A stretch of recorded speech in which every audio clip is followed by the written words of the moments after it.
नमस्कार साथियों, स्वागत है आप सभी का ज्ञानोवा में। तो आज हम चर्चा करने वाले इंडिया के सुपर वेपन अग्नि 5 के बारे में।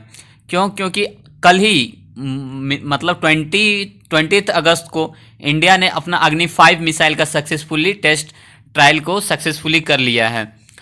तो इस विषय पर ये जो मिसाइल है अग्नि 5, इसके ऊपर मैंने 2 दिन पहले ही, जैसा कि आप लोग देख सकते हैं, 2 दिन पहले ही मैंने चर्चा कर लिया था कि इंडिया एक हाई स्पीड मिसाइल बनाने की होड़ में लगी हुई है, जिसमें ऑलरेडी रसिया, चाइना और यूएसए ने इसको बना लिया है। अब की फ्रांस ने भी इसको बना लिया है।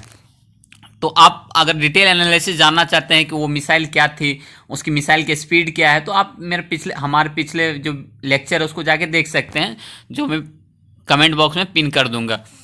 तो अब क्लासिफिकेशन ऑफ मिसाइल के बारे में भी मैंने पूरी अच्छे से डिटेल में पिछले वीडियो में बताया है। तो आज ओवरव्यू आपको बता देता हूँ कि क्रूज मिसाइल क्या होती है। क्रूज मिसाइल वो होती है जो लैंड के समांतर चलती है, मतलब लैंड के पैरेलली जाती है। और बैलिस्टिक मिसाइल क्या हो गया? बैलिस्टिक मिसाइल हुआ जो पैराबोलिक आकार में चली है, मतलब इस टाइप से लैंड से उठी और ऊपर जा करके फिर इस टाइप से लैंड की, तो इसको बैलिस्टिक मिसाइल कहते हैं। इसके लॉन्च करने का अलग अलग मोड होते हैं, इसके रेंज अलग अलग होते हैं। शॉर्ट रेंज होते हैं, मतलब कम डिस्टेंस के लिए 200 किलोमीटर, 200 किलोमीटर, 500 किलोमीटर, 1000 किलोमीटर, तो अलग अलग रेंज होती है। फिर लॉन्च करने का मोड भी अलग होता है, सरफेस टू सरफेस होती है, एयर टू एयर होती है। ये सब को मैंने पिछले लेक्चर में बहुत अच्छे से डिटेल में आपको बता दिया है, तो आप लोग जा करके उस वीडियो को देख सकते हैं। तो अब अग्नि 5 के बारे में बात करेंगे कि अग्नि 5 क्या। अग्नि 5 क्या है? एक land based nuclear MIRV capable range ballistic missile है, जो कि किसके द्वारा बना गया है? DRDO के द्वारा बना। DRDO क्या है? Defence research and development organisation. तो अब क्या होता है? हाइपरसोनिक मिसाइल है, एक तरह से देखा जाए तो हाइपरसोनिक मिसाइल ये क्या है? अग्नि 5। क्योंकि अग्नि 5 क्या है? मैक 24 के अप्रोक्स इसका स्पीड है। मतलब समझिए कि जो मैक 10 से ऊपर होती है वो हाइपरसोनिक हो जाती है। सुपरसोनिक हुआ, हाइपरसोनिक हुआ। तो अब हम इस रेस में कौन कौन से कंट्री है ऑलरेडी आपको बता चुका हूँ कि अमेरिका है, चीन है, रसिया है, फ्रांस है। इसमें पाकिस्तान भी क्लेम करता है कि उसके पास है, लेकिन वो सक्सेसफुली अभी तक मतलब दिखाया नहीं है करके कि हाँ हम लोगों के सामने दिखा रहे हैं कि हाँ हमने टेस्ट कर लिया सक्सेसफुली। तो अब ये अमेरिका के पास कौन सी है? तो AGM 183 एरो करके जो है वो अमेरिका का है। जिक्रॉन जो है वो रूस का है। DF-17 जो है वो चाइना का है। तो अब इंडिया के पास भी अग्नि 5 आ गया। तो सबसोनिक क्या होता है? सुपरसोनिक क्या होता है? हाइपरसोनिक क्या होता है? सबसोनिक का मतलब हुआ कि जिसका 0 मतलब 1 मैक से कम हुआ स्पीड, वो सबसोनिक हो गया। सुपरसोनिक क्या हो गया? जो 1 मैक से 5 मैक के बीच में रहा वो सुपरसोनिक हो गया। और हाइपरसोनिक जो 5 मैक से 10 मैक एंड अबव रहा तो वह हाइपरसोनिक हो जाती है। तो अब हम चर्चा करेंगे अग्नि मिसाइल। तो अग्नि मिसाइल का लेंथ क्या है? लगभग 17.5 मीटर का लेंथ है, 50 टन इसका वेट है। ये 1.5 टन का पेलोड ले जा सकता है अपने साथ। इसका कॉस्ट लगभग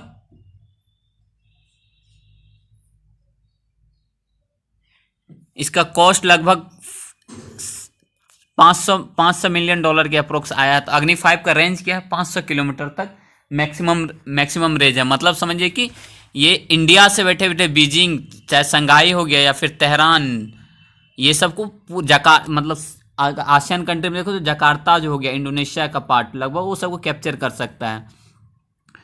तो और ये एक तरह से न्यूक्लियर कैपेबल मिसाइल है, मतलब ये अपने साथ न्यूक्लियर मिसाइल को भी न्यूक्लियर थी को ले जा सकता है। ये 3 स्टेज में बना हुआ है, मतलब स्टेज 1 है, स्टेज 2 है, स्टेज 3 है। जैसा कि यहाँ देख सकते हैं स्टेज 3, स्टेज 2, स्टेज 1। तो अब ये जो है इस रेस में जो मतलब इतनी हाई स्पीड में जो बनाया गया मिसाइल है, इस रेस में कौन कौन शामिल है? इतनी बड़ी इंटरकॉन्टिनेंटल मिसाइल जो है, तो उसमें चाइना हो गया, रूस हो गया, USA हो गया, UK भी शामिल हो गया लॉन्ग रेंज मिसाइल में।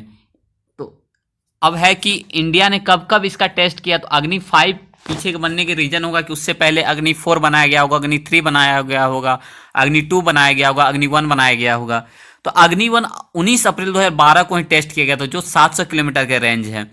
और अग्नि 2 जो है वो 2000 किलोमीटर का रेंज है, 2013 में बनाया गया था सितंबर में, जस्ट 1 साल बाद बना लिया गया था। अग्नि 3 कब? 2015 में बनाया गया था, जो 3500 किलोमीटर तक रेंज थी उसकी। और अग्नि 4 जो है 2015 में बनाया गया था, 400 किलोमीटर रेंज है। और सोचिए हमारे पास इतनी लैक ऑफ टेक्नोलॉजी की वजह से हमें अग्नि 5 में जाने में लगभग हमें 10 साल टाइम लग गए। वही जो अग्नि 1 से अग्नि 4 तक हमें जाने में मात्र 3 साल का समय लगा था, वही एक और अगला स्टेज में जाने के लिए हमें 10 साल अप्रोक्स लग गए। तो ये क्या है, ये हमारे टेक्नोलॉजी का कहीं ना कहीं कमी दिखा रही है कि हमारे पास टेक्नोलॉजी उस लेवल की है नहीं। तो अब है कि ये क्या है, तो ये मल्टीपल मतलब एक साथ ये मल्टीपल जगह पे वार कर सकती है, डिप्लॉयमेंट कर सकती है। जैसे ये लॉन्च किया गया तो इसमें जैसा कि आप लोग देख सकते हैं, ये जो है यहाँ पे मल्टीपल वार हेड है वो लगाया जा सकता है, मतलब बम लगाया जा सकता है एक रॉकेट में, मिसाइल में, मतलब मल्टीपल लगा करके ये उड़ती है और वहाँ से अलग अलग जाके हवा में ही वो अलग अलग डायरेक्शन पे जाके वार कर सकती है। तो अब ये क्यों है, क्योंकि ये MRI टेक्निक से बना हुआ है, इसलिए मल्टीपल जगह पे वार कर सकती है। अब MIRV टेक्निक क्या होता है, तो MRV स्टैंड पर होता है multiple independently targetable re entry vehicle. मतलब ये होता है सिंगल मिसाइल से मल्टीपल वारहेड को ये कैपेबल कर सकता है, मतलब अटैक करने में, एम टारगेट पे एम करने में। तो इससे क्या होगा कि इससे हमारे दुश्मन कंट्री बहुत सारे हो गए, जैसे चाइना हो गया, फिर पाकिस्तान हो गया, फिर जो भी है, तो वो लोग को कहीं ना कहीं इससे डर तो होगा कि भाई हाँ इंडिया ने ऐसा एक अब अपने पास एक मिसाइल ऐसा डेवलप कर लिया है जो कि वहाँ इंडिया में रह कर हम पे अटैक कर सकता है। तो इससे कहीं ना कहीं हमारा देश बहुत ज़्यादा स्ट्रांग बन रहा है, इंडिया बहुत ही पावरफुल दिखेगा वर्ल्ड के सामने।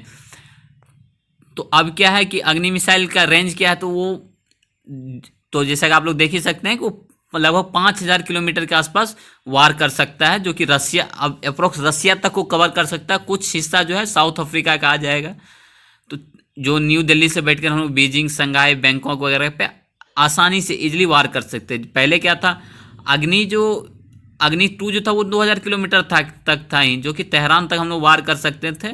लेकिन अग्नि 5 जो है वो जाकर्ता मतलब इंडोनेशिया पूरा एकदम नीचे में, मतलब समझिए कि ऑस्ट्रेलिया से जस्ट ऊपर तक हम लोग वार कर सकते हैं। तो अब है कि मैंने पहले ही बता दिया था कि DRDO के द्वारा इसको बनाया गया, defence research and development organisation के द्वारा, जो HSSTDB प्रोजेक्ट के अंदर आती है, इसको बनाया गया है। जो long range anti ship missile जो होती है वो है ये, तो उसको हम लोग बोलते हैं LRASHM, जो कि 12000 किलोमीटर तक हम लोग बनाने का अभी ट्राई कर रहे हैं। किसको, ब्रह्मोस जो 2 है उसको मिल करके, वो किसके द्वारा मिल करके हम लोग बना रहे हैं, इंडिया और रसिया दोनों मिल करके बना रहे हैं। एक ज्वाइंट मिसाइल डेवलपमेंट प्रोग्राम है। क्या चीज़, ब्रह्मोस 2 जो हमारा बन रहा है वो ज्वाइंट मिशन है, मतलब इंडिया और रशिया का। तो अब चैलेंजिंग फेस था इंडिया के लिए, क्या क्या चैलेंजिंग फेस किया था इंडिया, तो बहुत सारे हमारे पास लैक ऑफ टेक्नोलॉजी था, टेक्नोलॉजी गैप थी, हाई डेवलपमेंट कॉस्ट नहीं था, इसलिए हमें इतना टाइम लग गया। तो अब डिफेंस में बहुत सारे डिफेंस का जो बजट है उसको इंक्रीज किया गया, जिससे हमें टेक्नोलॉजी को डेवलप करने के लिए जो भी कॉस्ट आती है वो हमें इजीली प्रोवाइड किया गया। इस वजह से है कि हमने ज़्यादा टाइम तो नहीं लिया, लेकिन हाँ मतलब सक्सेसफुली टेस्ट कर लिया गया इसका। हम भी उस रेस में शामिल हो गए जिसमें वर्ल्ड के टॉप 4-5 कंट्री जो है वो शामिल है उस डिफेंस के रेस में।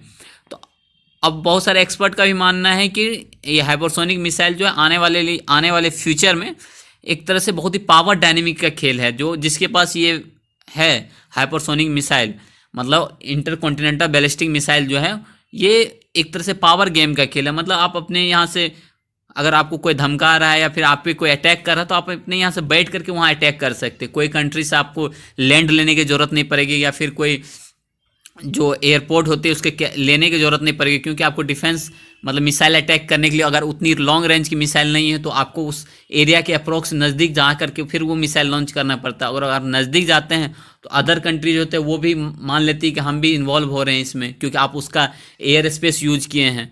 तो इसलिए ये एक तरह से देखा है तो एक्सपर्ट का मानना है, जो डिफेंस एक्सपर्ट होते हैं उनका मानना है कि एक तरह से पावर डायनेमिक का गेम है।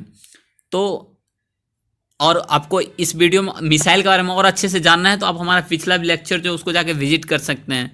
तो आज के वीडियो में इतना ही, थैंक यू। और आपको क्या लगता है आप हमें कमेंट बॉक्स में ज़रूर बताइएगा कि क्या अग्नि 5 को इतना टाइम जो लगा बनाने में 10 साल अप्रोक्स लग गया अग्नि 4 से अग्नि 5 बनने में, तो इसके पीछे के क्या क्या रीज़न हो सकते हैं? क्या ये गवर्नमेंट का कहीं ना कहीं फेलियर हो सकता है, या फिर कुछ पॉलिटिकल इन्फ्लुएंस हो सकती है, या फिर फाइनेंस की वजह से हो सकती है? तो आप हमें कमेंट बॉक्स में बता सकते हैं। और आपको ये लेक्चर अच्छा लगा हो तो हमारे चैनल को सब्सक्राइब कर सकते हैं। तो धन्यवाद, थैंक यू।